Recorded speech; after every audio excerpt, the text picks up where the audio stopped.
Halo teman-teman semua, selamat datang kembali di YouTube channel aku, Learn Indonesian with Intan. Di video kali ini aku mau mengajak kalian membahas tentang kapan sih orang-orang Indonesia biasanya memutuskan untuk tinggal terpisah dari orang tua mereka. Sebelumnya, namaku Intan dan aku adalah seorang tutor bahasa Indonesia. Aku berbagi video di YouTube channel ini untuk membantu kalian belajar bahasa Indonesia melalui teknik mendengarkan dari penutur asli bahasa Indonesia. Di video yang aku unggah di channel ini, kalian juga bisa belajar tentang budaya Indonesia dan berbagai informasi tentang negara Indonesia. Sekarang kembali ke topik utama. Jadi secara umum, orang-orang Indonesia memutuskan untuk tinggal terpisah dari orang tua mereka itu pada saat mereka memasuki bangku kuliah ya, atau ketika mereka sudah lulus SMA dan melanjutkan pendidikan mereka di universitas, yang mana lokasi universitas itu biasanya berbeda dari kota mereka berasal. Umumnya orang-orang Indonesia yang sudah lulus SMA dan ingin melanjutkan kuliah, lokasi kampus atau universitas mereka itu di luar kota dari tempat tinggal mereka. Di saat itulah mereka mau tidak mau harus pindah ke kota di mana mereka berkuliah, dan di saat itulah mereka memulai kehidupan baru untuk tinggal tidak serumah dengan orang tua mereka. Bagaimana dengan orang-orang yang kuliahnya itu masih di kota yang sama dengan kota di mana mereka berasal? Biasanya ini jadi pilihan dari orang tersebut ya. Ada orang yang ingin tetap tinggal bersama orang tua mereka karena lokasi kampus mereka itu dekat dan tentu saja itu bisa menghemat biaya bulanan. Tapi ada juga yang memutuskan untuk tetap keluar dari rumah orang tua mereka karena mereka pikir itu menjadi momen bagi mereka untuk hidup mandiri. Jadi itu tergantung keputusan dari masing-masing orang tersebut. Tapi tidak menutup kemungkinan orang-orang Indonesia yang mungkin melanjutkan sekolah SMA di luar kota, di saat itulah biasanya mereka juga sudah bisa untuk tinggal sendiri, terpisah dari orang tua mereka. Kemudian, di mana sih orang-orang Indonesia ini akan tinggal ketika mereka kuliah atau memutuskan untuk mulai merantau dari kota di mana mereka berasal? Jadi, ada beberapa istilah dalam bahasa Indonesia untuk lokasi atau tempat di mana kita tinggal di kota perantauan ya. Jadi contohnya aku waktu lulus SMA, aku berkuliah di kota yang berbeda dengan kota asalku, dan di kota tempat aku berkuliah, aku memilih untuk tinggal di tempat yang bernama kos-kosan ya.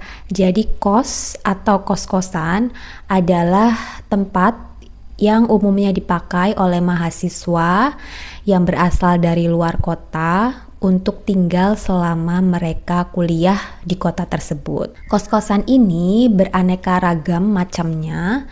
Jadi ada kos-kosan yang menawarkan satu kamar untuk satu orang, tapi untuk kamar mandi dan dapur itu dipakai secara bersama-sama dengan anak kos yang lain. Jadi mereka hanya mendapat fasilitas satu kamar untuk dipakai sendiri. Namun ada juga kos-kosan yang menawarkan satu kamar dan satu kamar mandi, yang biasanya kita menyebut kamar dengan kamar mandi dalam. Jadi penghuni kos-kosan itu tidak berbagi kamar mandi dengan anak kos yang lain. Jadi mereka punya kamar dan kamar mandi sendiri. Tapi untuk dapur dan ruang tamu biasanya akan dipakai bersama dengan anak kos yang lain. Kemudian selain kos-kosan ada juga fasilitas yang disebut apartemen. Mungkin ini sudah tidak asing untuk kalian juga yang tinggal di luar negeri. Sebenarnya apartemen ini mungkin hampir sama dengan kos-kosan, tapi apartemen biasanya berupa gedung yang tinggi dengan beberapa lantai, dan biasanya fasilitas untuk satu kamar itu terdiri dari kamar, kamar mandi, dan dapur. Tentu saja dengan harga yang mungkin sedikit lebih mahal dari kos-kosan biasa. Karena untuk kos-kosan sendiri biasanya itu letaknya ada di rumah ya, dengan 1 atau 2 lantai. Lalu ada juga sebutan untuk kontrakan. Kontrakan ini sedikit berbeda dengan kos-kosan. Jadi kontrakan itu biasanya mengacu pada satu rumah yang ukurannya itu mungkin tidak terlalu besar. Jadi kontrakan itu kita seperti menyewa satu rumah yang isinya bisa 1 atau 2 kamar, dan tentu saja dengan kamar mandi, dapur, dan ruangan yang lain. Dan untuk kontrakan ini umumnya tidak disewa oleh mahasiswa, melainkan disewa oleh pekerja kantoran atau orang-orang yang sudah bekerja tapi mungkin belum berkeluarga atau belum mempunyai rumah. Bisa saja kontrakan itu disewa oleh keluarga muda karena mereka mungkin belum mampu untuk membeli rumah. Sekarang kembali ke pertanyaan awal, yaitu tentang kapan orang Indonesia biasanya memutuskan untuk tinggal terpisah dari orang tua mereka. Jawabannya seperti yang aku bilang tadi, dan mereka bisa memilih ya di mana mereka mau tinggal. Ada yang memilih kos-kosan karena aku bisa bilang kalau kos-kosan ini mungkin yang harganya paling terjangkau.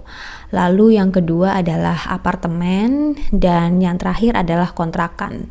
Tapi tentu saja ini tidak mutlak karena mungkin saja kos-kosan harganya bisa lebih mahal karena fasilitas yang diberikan itu lebih banyak. Dan bisa saja kontrakan ini harganya lebih murah karena kondisi rumahnya yang mungkin sederhana dengan fasilitas yang seadanya, dan jarak dari bangunan-bangunan ini ke kantor atau ke kampus mempengaruhi tarif sewa dari kos-kosan, apartemen, atau kontrakan ini. Kalau aku sendiri, seperti yang aku sebutkan tadi, aku mulai tinggal terpisah dari orang tua saat aku berusia mungkin 18 tahun ya, sekitar 18 atau 19 tahun ketika aku lulus SMA. Jadi aku merantau ke kota lain yang cukup jauh dari kota asalku. Aku tinggal di sana selama 4 tahun. Kemudian setelah aku lulus, aku berpindah kota lagi karena aku mendapatkan pekerjaan di kota tersebut. Namun di kota yang baru, aku tidak mengontrak, aku tidak menyewa kos-kosan, tapi aku menumpang tinggal di rumah tante aku. Jadi aku punya tante yang tinggal di kota tempat aku bekerja. Tante aku menawarkan untuk tinggal di rumahnya selama aku bekerja di sana. Sebenarnya aku tidak terlalu nyaman tinggal di rumah saudara, meskipun itu adalah tante aku sendiri. Tapi karena aku menghargai tawaran mereka, ya, tawaran tante dan om aku, akhirnya aku memutuskan untuk tinggal bersama mereka selama kurang lebih, aku lupa, mungkin sekitar 4 tahun ya. Aku kurang ingat dari tahun berapa sampai tahun berapa. Tapi yang jelas aku tinggal selama beberapa tahun di sana sampai akhirnya aku menikah. Dan setelah menikah aku memutuskan untuk mengontrak rumah. Kontrakan inilah yang membedakan dengan kos-kosan di mana aku masih kuliah ya di kota tempat aku berkuliah. Karena kontrakan ini seperti rumah, terdiri dari 1 kamar, 1 kamar mandi, 1 ruang tamu, dan 1 dapur. Jadi ini menjadi pengalaman baru buat aku ya pada saat itu, karena aku mengontrak dengan suami aku.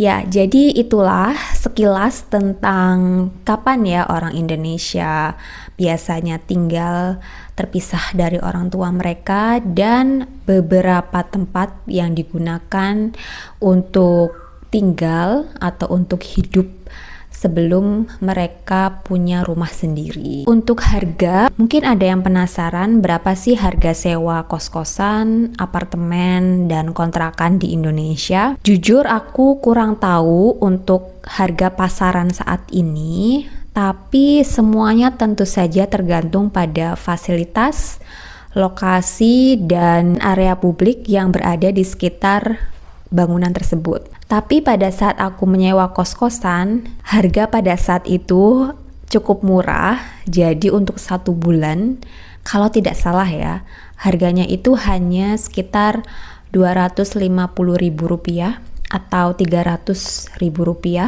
ya, sekitar itu. Dan itu untuk tahun 2007 ya.